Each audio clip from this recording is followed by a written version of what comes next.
I never intended to do that. Because at that time, the orchestra was managed by a gentleman, Ernest Fleischman, who was a great producer and executive of the orchestra, a lover of music. And he said, "John, you have to come to the Hollywood Bowl and conduct." I said, no, I don't conduct in the public. And he said, which was true. And I said, we have Zubin Mehta as our music director, one of the great conductors of the world. You don't need me. John, you don't understand. You have to come to the bowl. And Mr. Fleischman was a gentleman who you could not say no to. So this is a special night for me personally, and the years that I can think about and celebrating with the orchestra, this relationship. And a second reason why it's special for me tonight is that we have a great special guest. And I've been trying to get him to come Hollywood Bowl for many years, but he's a bit busy. But this gentleman has been many things to me. He has been, for 45 years, one of my very dearest friends. For many of those years, he's been my boss, my editor, my inspiration, and always a great pal.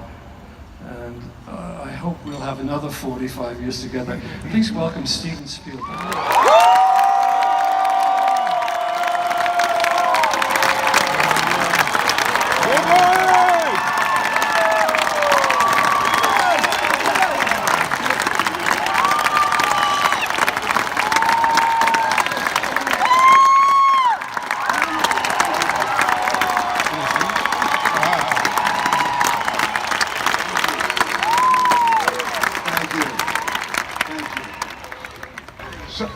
Yes, we need a bigger boat.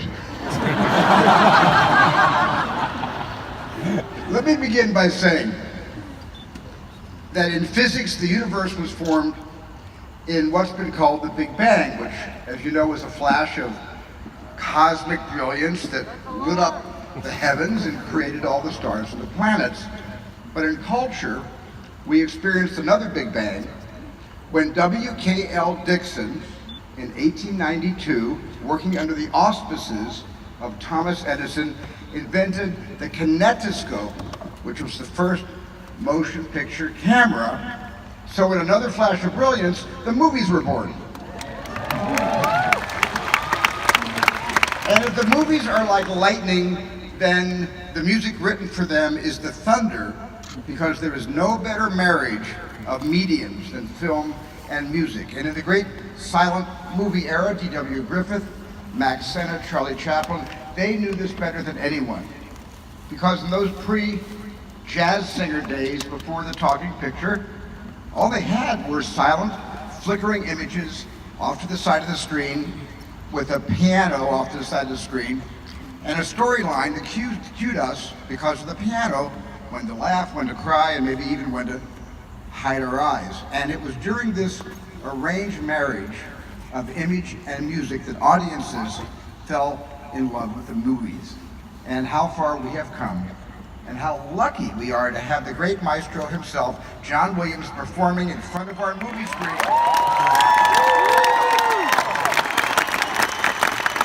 And tonight with his friends in the Los Angeles Philharmonic, whom I am honored, and we are honored to be hearing from tonight.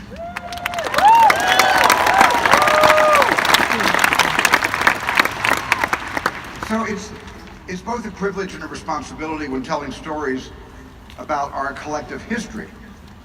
Now, there's no rules when a story rolls off the imagination. Work together. And I thought the best way to do this, to illustrate the importance of film score, is to show you a scene the way John first saw it when my editor Michael Kahn and I finished the cut and sent it to him with no music at all. So you're only going to see some edited shots with a little dialogue and occasional, rough temporary sound effects. And the example that I want to share with you tonight is the opening sequence from the third Indiana Jones movie, The Last Crusade. Because I think you'll see that with no music, it will probably seem a lot longer to any of you, than you first remember it. And then when it's over, we'll go back through it again from the very beginning, and John and the LA Phil will perform the score in exact tempo and in sync with all of John's accents and all of his decorations that he typically uses when turning a scene of mine into something a lot better than it would have turned out without him. So let's watch.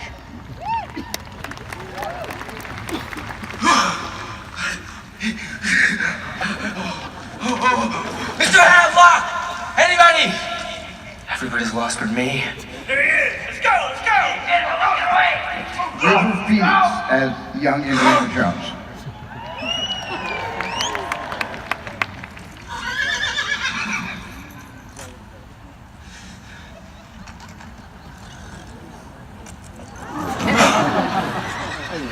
Hey, you! Got it? Here!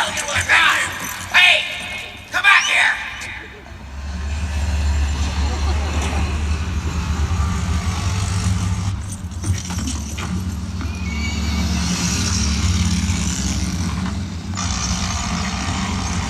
Come on! Get him!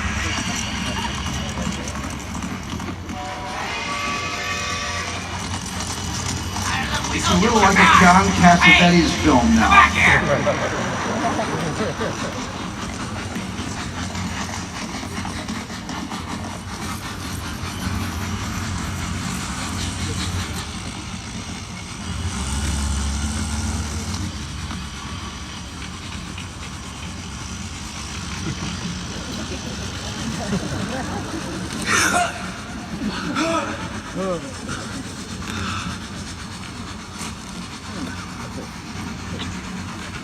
It's starting to feel real long right about now.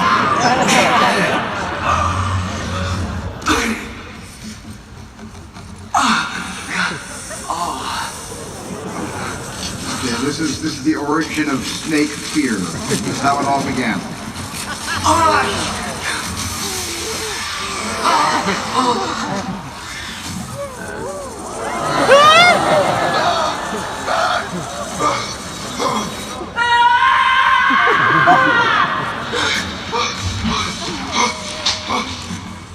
Yeah, here, let me.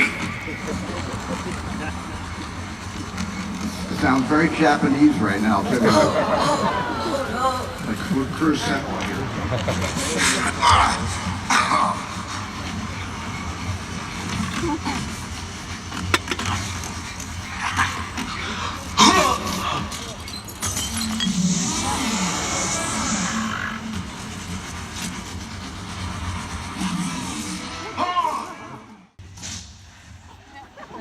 And that's the scar Harrison has right here. That's the real scar.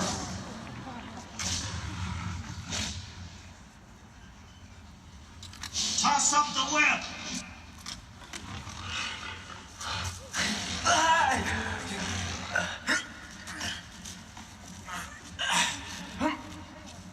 You got heart, kid, but that belongs to me. Belongs to Coronado. Coronado's dead, and so are all of his grandchildren. This should be in a museum. I give it back. That's it! Stay off! Don't let him get away! Magic? Hold it. Make sure he doesn't double back.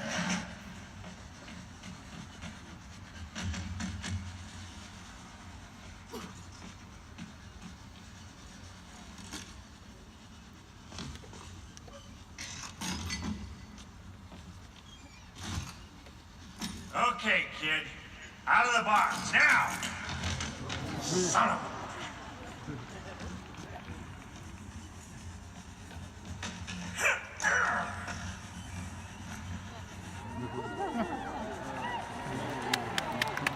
Damn!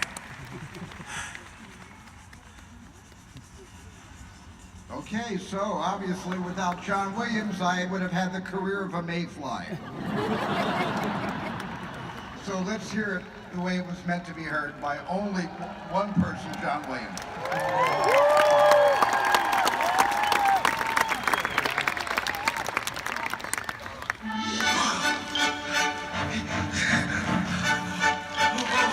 Mr. Hadlock!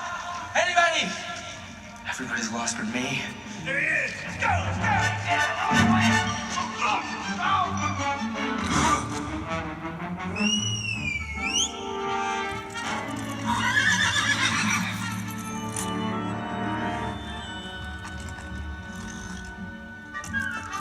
Hey, you! Shield! Hey! Come back here!